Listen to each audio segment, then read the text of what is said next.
क्या उद्देश्य है महारैली? देखिए 26 नवंबर को भागीदारी पार्टी के तत्वाधान में आपके रानीडीहा खोराबाद में पीएन पब्लिक स्कूल में भागीदारी पार्टी वंचित शोषित जन जागरण महारैली का आयोजन किया गया है।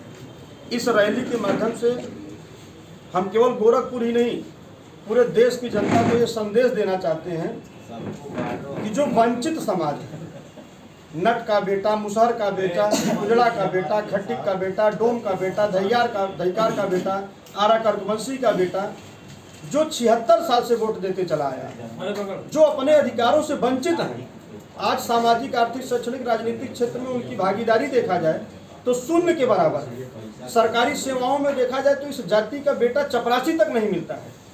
तो क्या वो केवल वोट देने की मशीन है?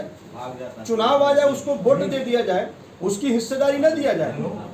हमारे समाज प्रजापति में अभी आप सर्वे करा लीजिए, इसी गोरखपुर में चले जाइए, मंडल मुख्यालय तहसील ब्लॉक पर चले जाइए, साउथ भाग में चले, थाने चौकी पर चले जाइए, किसी थाने पर 10 सिपाही हैं तो आप देखिए कितने प्रजापति दिखते हैं। 27% कहने को तो आरक्षण है ओबीसी को, लेकिन जब 27% ओबीसी का आरक्षण पिछड़ों को दिया गया है कि 100 वैकेंसी निकली तो 27 पिछड़ों की लाइन लगेगी, तो उसमें हमारी भी भागीदारी होनी चाहिए ना।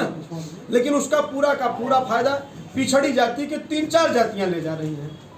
आखिर ये भागीदारी या शिक्षित आप नहीं है, उस अधिकार भागीदार नहीं है?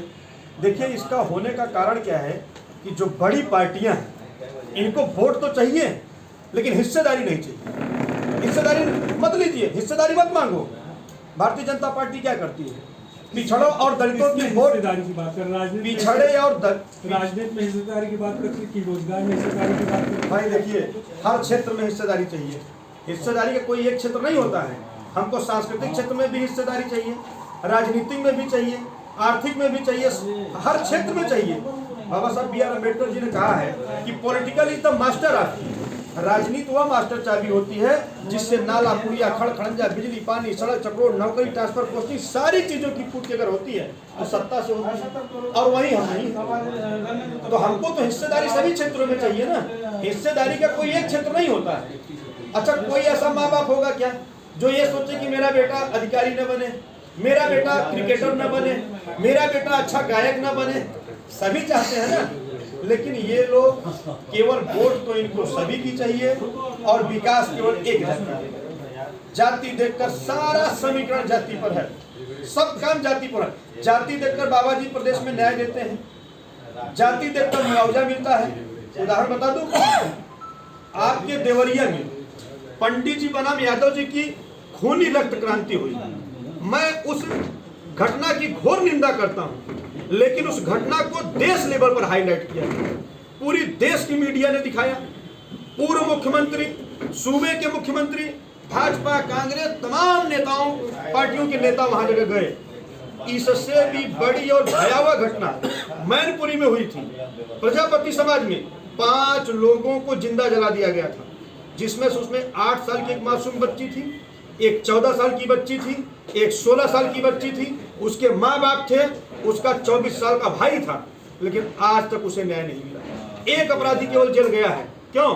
क्योंकि अपराधी ठाकुर था और ठाकुर साहब की सरकार है, लेकिन उसे न्याय केवल इसलिए नहीं मिला क्योंकि वो प्रजापति था, उसका कोई नेता नहीं है।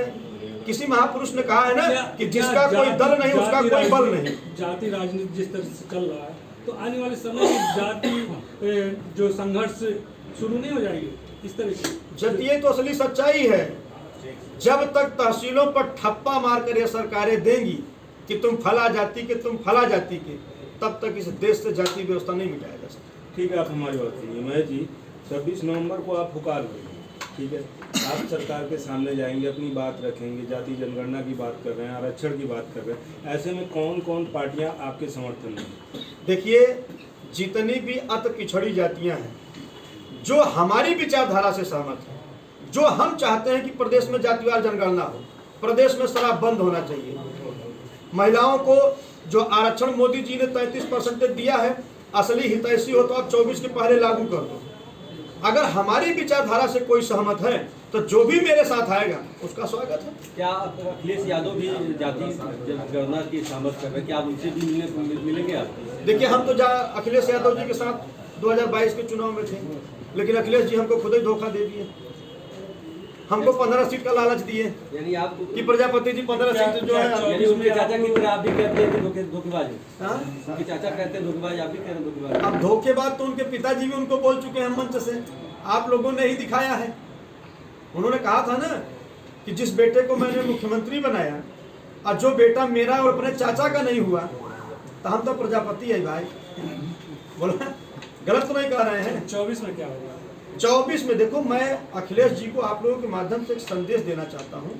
अखिलेश जी बहुत अच्छे नेता हैं, बढ़िया वक्ता हैं, मंजे हुए खिलाड़ी लगते हैं, युवा हैं, जोशीले हैं और उनकी बॉडी लैंग्वेज भी एक अट्रैक्टिव है, लेकिन राजनीति में फिसल जाते हैं। वो कुछ ना करें, केवल अति पिछड़ी जातियों की जो छोटी छोटी पार्टियां हैं, हम कहते हैं आप अगर बहन मायावती जी के साथ अलायंस करेंगे, वहां भी तो 50-50 का खेला होगा। आप कांग्रेस को सीट नहीं देना चाहते हो, हम कहते हैं आप 70 सीट पर लड़ लीजिए, 60 सीट पर लड़ लीजिए, केवल 20 सीट आप छोटे दलों को निकाल दीजिए। पाल हो गया, विश्वकर्मा हो गया, प्रजापति हो गया, बिंद हो गया, कुशवाहा हो गया, ये केवल 3-4 जाति पकड़ ले जिसकी समाज में पकड़ है, और उन्हीं को 2-2, 3-3 सीट दे दे। आप देखिएगा भाजपा को भगा देंगे उत्तर प्रदेश से। लेकिन अब उनके मन में ये रहता है कि अगर यार मैं ऐसा कर दूंगा तो छोटकवे दल जो है हमारे साथ आ जाएंगे, तो उनका क्रेज बढ़ जाएगा, वो बड़ा दल बन जाएगा, तो डॉक्टर संजय निषाद जी की तरह बार्गेनिंग करने लगेगा। वो नहीं चाहते ना कि पिछड़ी जाति का कोई नेता खड़ा हो। अच्छा, मानिए अखिलेश यादव जी क्यों चाहेंगे कि प्रेमचंद प्रजापति जी उत्तर प्रदेश के मुख्यमंत्री बन जाए? बोलिए।